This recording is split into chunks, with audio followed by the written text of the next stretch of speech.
दोस्तों, आज हम फिर हाजिर हैं कोरोना वायरस से जुड़ी कुछ अच्छी खबर बताने के लिए, ताकि आप ये जान सकें कि कोरोना वायरस को हराने के लिए दुनिया के वैज्ञानिक किस तरह से मेहनत कर रहे हैं।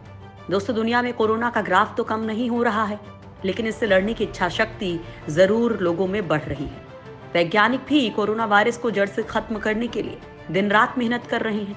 आज हम आप लोगों को कोरोना से जुड़ी जो अच्छी खबरें बताने वाले हैं, उसमें कई रिसर्च भी शामिल हैं, जिनमें कोरोना से बचाव को लेकर उसे कमजोर करने तक के दावे किए जा रहे हैं।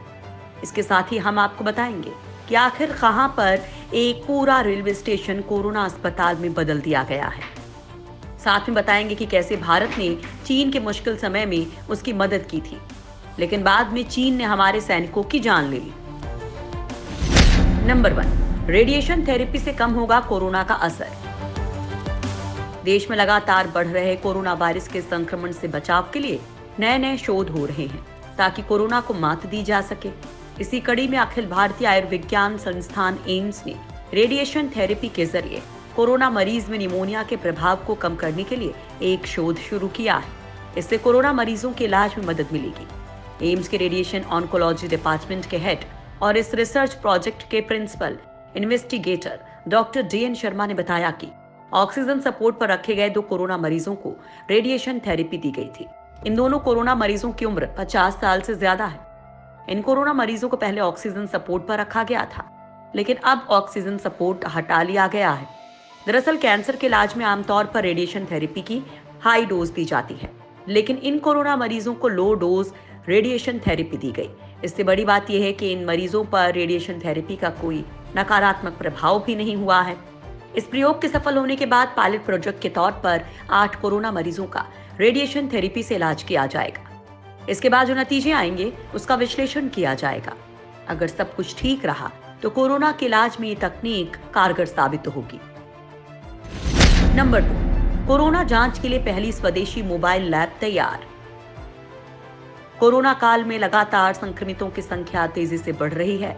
ऐसे में टेस्ट को लेकर काफी दिक्कतों का सामना भी लोगों को करना पड़ रहा है। हालांकि अब समस्या का हल खोज लिया गया है। दरअसल कोरोना जांच के लिए देश की पहली मोबाइल कोविड लैब तैयार हो चुकी है। आंध्र प्रदेश की एक कंपनी ने महज 8 दिन में इस लैब को तैयार किया है।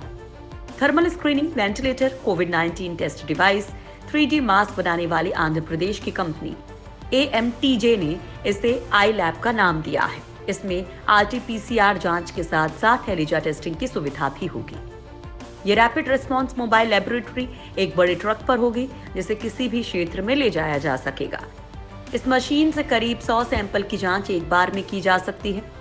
करीब 2 से ढाई घंटे में इसका रिजल्ट भी मिल जाएगा। इसके अलावा रोजाना 2000 एलिजा जांच करने की सुविधा भी इसमें है। इस जांच के जरिए लोगों में संक्रमण के खिलाफ बने एंटीबॉडी का पता लगाया जा सकता है। अब इन मोबाइल लैब को उन इलाकों में भेजने की तैयारी है जहां कोरोना टेस्ट की सुविधा बहुत कम है। नंबर 3, कोरोना वैक्सीन बनाने की रेस में जर्मन कंपनी।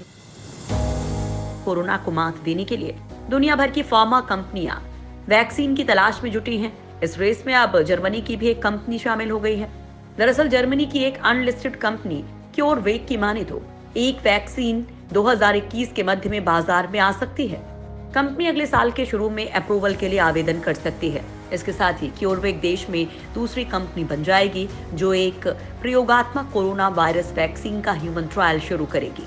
ट्रायल लॉन्च में जर्मनी और बेल्जियम के 144 वॉलंटियर्स को वैक्सीन के अलग अलग डोज दिए जाएंगे। कंपनी की माने तो इसका ट्रायल सितंबर या अक्टूबर में शुरू हो सकता है। दरअसल कुछ समय पहले ही जर्मन सरकार ने 300 मिलियन यूरो देकर कंपनी की 23% हिस्सेदारी खरीद ली है। इसके बाद कंपनी ने खुलासा किया है कि वो भी कोरोना वैक्सीन के परीक्षण की तैयारी शुरू करेगी। नंबर 4, 20 से कम उम्र वालों में कोरोना का प्रसार कम।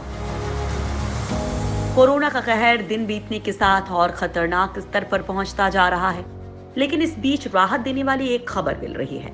दरअसल एक रिसर्च में खुलासा हुआ है कि 20 साल से कम उम्र के बच्चों में कोरोना का प्रसार बहुत कम हो रहा है। जर्नल नेचर मेडिसिन ने हाल ही में एक अध्ययन प्रकाशित किया था। रिसर्च के मुताबिक इटली, जापान, चीन, कनाडा, दक्षिण कोरिया और सिंगापुर समेत 32 देशों के डेटा से पता चला कि 70 साल से ज्यादा की उम्र के लोगों में वायरस के लक्षण दिखाई दिए, जबकि 20 साल से कम उम्र वालों में इसके 50% कम लक्षण थे। रिसर्च में दावा किया गया है कि 20 साल से कम उम्र के लोगों को खतरनाक वायरस से संक्रमित होने का खतरा कम होता है। अध्ययन में ये भी कहा गया है कि वायरस के लक्षण किशोरों और बच्चों के केवल 5वें हिस्से में दिखाई देते हैं। इसके साथ ही वायरस के संपर्क में आने वाले 10 से 19 साल की उम्र के बच्चों में केवल 21% वायरस के लक्षण दिखाई दिए। Number 5, Anand Vihar station corona अस्पताल में तब्दील। कोरोना मरीजों की देश में लगातार संख्या बढ़ने के बाद अस्पतालों में जगह कम पड़ने लगी है, लेकिन सरकार ने इसका हल भी खोज लिया है। रेलवे ने ट्रेनों को आइसोलेशन वार्ड में बदल दिया है। केंद्र सरकार ने दिल्ली को 500 के करीब आइसोलेशन केयर कोच दिए हैं, जिनमें से 317 कोच मरीजों के लिए पूरी तरह से तैयार हैं। आनंद विहार टर्मिनल पूरी तरह से कोविड अस्पताल में तब्दील हो गया है। यहाँ सबसे ज्यादा 267 आइसोलेशन कोच लगाए गए हैं। जिन स्टेशन पर यह सुविधा उपलब्ध कराई गई है, वहाँ मिनी कंट्रोल रूम भी बनाया जा रहा है, जिससे रेल मंत्रालय और रेलवे के बाकी कार्यालय जुड़े रहेंगे। दिल्ली के उप मुख्यमंत्री मनीष सिसोदिया ने भी कोविड केयर ट्रेन का निरीक्षण किया। स्टेशन पर मौजूद इन कोच के साथ एक एम्बुलेंस भी मौजूद रहेगी, ताकि मरीज की हालत गंभीर होने पर उसे फौरन अस्पताल भेजा जा सके। कोच के अंदर मरीजों की देखभाल की जिम्मेदारी राज्य सरकार के पास होगी, जबकि रेल कर्मचारी स्टेशन पर तैनात किए गए नोडल अधिकारी को रिपोर्ट करेंगे।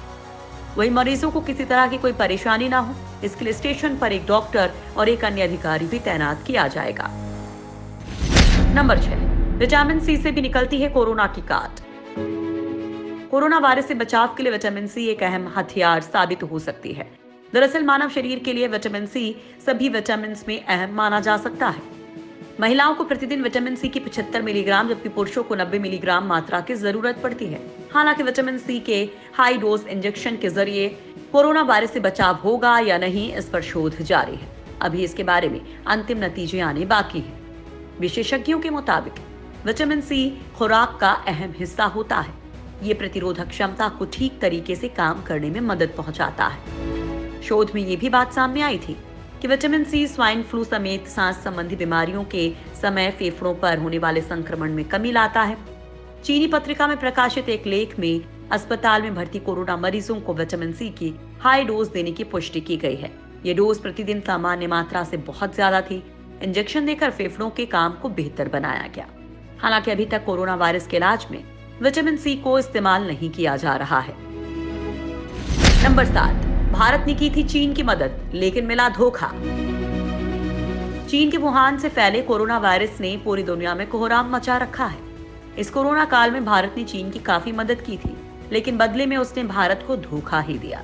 फरवरी के महीने पर जब चीन में कोरोना अपने चरम पर था, तब भारत ने वायुसेना के विमान से लगभग 15 टन चिकित्सा सामग्री वुहान पहुंचाई थी। तब विदेश मंत्री एस जयशंकर ने कहा था कि इस मुश्किल घड़ी में चीन के लोगों के प्रति भारत की एकजुटता जाहिर करने के लिए राहत सामग्री की खेप भेजी गई है। भारत ने कोरोना के खिलाफ लड़ाई में 1 लाख सर्जिकल मास्क, 5 लाख जोड़े सर्जिकल दस्ताने, 75 infusion pump, 30 enteral feeding pump, 21 defibrillator और 4000 N95 मास्क भेजे थे। इस मेडिकल सहायता पर 2 करोड़ 11 लाख रुपए का खर्च हुआ था। ये पूरी सामग्री हुबई चैरिटी फेडरेशन को सौंपी गई थी। जाहिर है हम उसके लिए अच्छा सोच रहे थे और उसने भारत के सैनिकों के साथ धोखा किया। नंबर 8, मुंबई में ऐप देगा आईसीयू और वेंटिलेटर की जानकारी। देश में इस समय कोरोना संक्रमितों के सबसे ज्यादा मामले मुंबई में ही हैं। ज्यादा मामले होने की वजह से लोगों को अस्पताल में भर्ती होने के लिए ना तो बेड मिल रहे हैं और ना ही वेंटिलेटर। हालांकि अब राज्य सरकार ने इसका हल निकाल लिया है। दरअसल इसके लिए एयर वेंटी नाम से एक ऐप को लॉन्च किया गया है।